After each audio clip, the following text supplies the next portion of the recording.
Hello बच्चों, let's read this question and the question says that solve the following 2/3t plus 1/3 divided by 2/5 plus 1/5t is equal to 1/2 where t not equals to -2। तो आइए अब इस question को यहाँ पर हम solve कर लेते हैं। इस क्वेश्चन में कहा गया है कि हमारे पास ये जो इक्वेशन गिवन है हमें इसे सॉल्व करना है और यहाँ पर t जो है वो नॉट इक्वल है -2 के। तो यहाँ हम की कॉन्सेप्ट यूज़ करेंगे, concept that if we have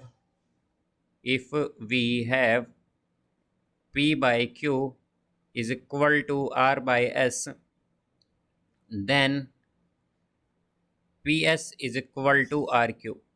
तो अगर हमारे पास p by q इक्वल हो r by s के तो उसे हम लिख सकते हैं ps is equal to rq।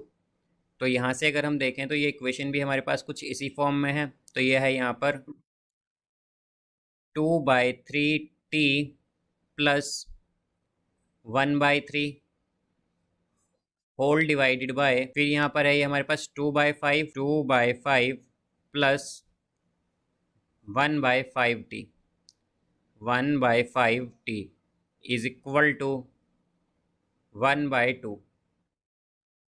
तो यहाँ से हम अगर देखें तो क्या आएगा हमारे पास, अब ये p by q is equal to r by s वाली फॉर्म में है, तो यहाँ पर इसे हम p s is equal to r q की तरह लिख लेंगे। तो ये हो जाएगा 2 into 2/3t plus 1/3 is equal to 1 into 2/5 plus 1/5t।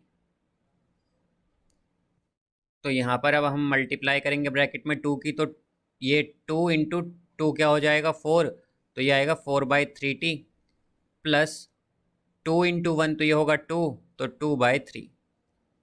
अब इसी तरह अगर हम देखें तो ये 1 से मल्टीप्लाई करेंगे तो ये हमारे पास एज इट इज़ आ जाएगा, यानी कि 2/5 प्लस 1/5t। तो यहाँ से अब अगर हम देखें तो हमारे पास 4/3t है ये। तो यहाँ से ये जो 1/5t राइट हैंड साइड में है, तो इसे अगर हम लेफ्ट हैंड साइड में ले आएँ तो क्या होगा, -1/5t इज इक्वल टू 2/5, और जो लेफ्ट हैंड साइड में 2/3 है तो इसे अगर हम राइट हैंड साइड ले जाएँ तो ये -2/3 हो जाएगा। तो यहाँ से अगर हम देखें तो 3 और 5 का एलसीएम क्या होगा 15, तो ये आएगा 15। अब अगर हम 15 को डिवाइड करें 3 से तो क्या आएगा 5, और उस 5 को हम मल्टीप्लाई करेंगे न्यूमरेटर में, और न्यूमरेटर में 4t है तो ये हो जाएगा 5 इंटू 4t यानी कि 20t।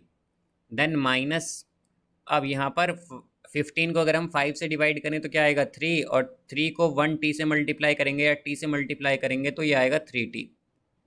Then is equal to, अब यहाँ पर अगर हम एलसीएम लें 3 और 5 का तो हम जानते हैं क्या होगा 15। अब यहाँ पर हम अगर 15 को 5 से डिवाइड करेंगे तो क्या आएगा 3, और उस 3 को न्यूमरेटर यानी कि 2 से मल्टीप्लाई करेंगे तो ये आ जाएगा 2 3 जा 6 माइनस, अब 15 को अगर हम 3 से डिवाइड करें तो क्या आएगा 5, और उस 5 को न्यूमरेटर यानी कि 2 से मल्टीप्लाई करेंगे तो क्या होगा 5 2 जा 10। तो यहाँ से ये होगा हमारे पास 20t माइनस 3t, तो क्या होगा 17t divided by 15 is equal to 6 minus 10 क्या होगा -4/15। अब बोथ साइड डिनोमिनेटर में 15 है तो 15 से 15 कैंसिल, तो क्या आ गया 17t इज इक्वल टू -4।